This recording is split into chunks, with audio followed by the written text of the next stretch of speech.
अब तू ना बनना, तुझको आज का कोई नूर बनना है। 21वीं सदी को भारतीय सदी बनाकर रे भारत, तुझको आत्मनिर्भर बनना है, तुझको आत्मनिर्भर बनना है। અહીંયા ઉપસ્થિત શિક્ષકગણ તથા વાલા વિદ્યાર્થી ભાઈઓ તથા બહેનો, આપ સૌને મારા જય શ્રી કૃષ્ણ। આજે હું તમને આત્મનિર્ભર ભારત, હર ઘર સ્વદેશી, ઘર ઘર સ્વદેશી વિશે જણાવીશ, તે તમે શાંતિથી સાંભળજો। ભારત પોતાની સંસ્કૃતિ, પરંપરા અને સ્વાવલંબન માટે વિશ્વમાં અનોખું સ્થાન ધરાવે છે। હર ઘર સ્વદેશી, ઘર ઘર સ્વદેશીનો અર્થ છે કે ભારતની દરેક વ્યક્તિ પોતાના દૈનિક જીવનમાં દેશી વસ્તુઓ, દેશી ઉત્પાદન, સ્થાનિક કારીગરો દ્વારા બનાવેલી વસ્તુઓનો ઉપયોગ કરે।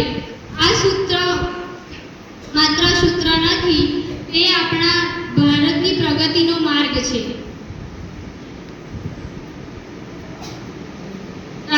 સ્વદેશી શબ્દનો મતલબ એ છે કે આપણા દેશનું, આપણા દેશના લોકોએ બનાવેલું, આપણા સંસાધનોનો ઉપયોગ કરીને બનાવેલું। આ વિચાર માત્ર વિચાર નથી, પરંતુ આ આપણી રાષ્ટ્રીય પ્રેમ અને રાષ્ટ્રીય ગૌરવનું મહત્વનો મંત્ર છે। દેશની આર્થિક વૃદ્ધિથી દેશની સ્થાનિક ઉત્પાદનોને પ્રોત્સાહન મળે છે અને દેશની અર્થવ્યવસ્થામાં વધારો થાય છે।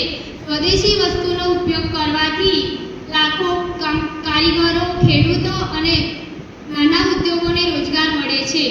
ભારતીય વસ્તુઓમાં સંસ્કૃતિનો અહેસાસ અને પરંપરાનો સ્પર્શ હોય છે, જે આપણને આપણા મૂળ સાથે જોડે છે।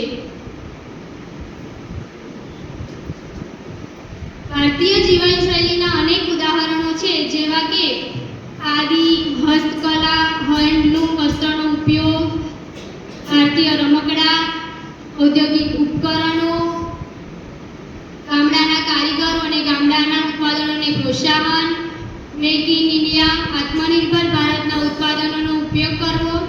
આત્મનિર્ભર ભારતને આત્મનિર્ભર બનાવવા માટે સરકારે અનેક પ્રયત્નો કર્યા છે, જેવા કે make in India, startup India, આત્મનિર્ભર ભારત, વોકલ ફોર લોકલ અભિયાનો, એવા અનેક અભિયાનોની પહેલો દ્વારા લોકોને જાગૃત કરવામાં આવી રહ્યા છે।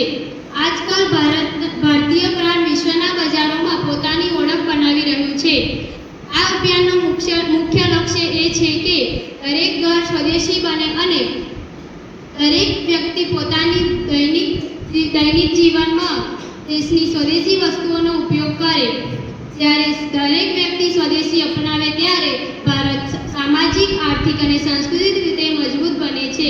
હર ઘર સ્વદેશી, ઘર ઘર સ્વદેશી આ માત્ર એક સૂત્ર નથી, પરંતુ આપણી પ્રગતિનો માર્ગ છે। આ સૂત્ર દ્વારા આપણે સ્વદેશી અપનાવવું તેવું આપણને ખબર પડે છે। અસ્તુ, વંદે માતરમ।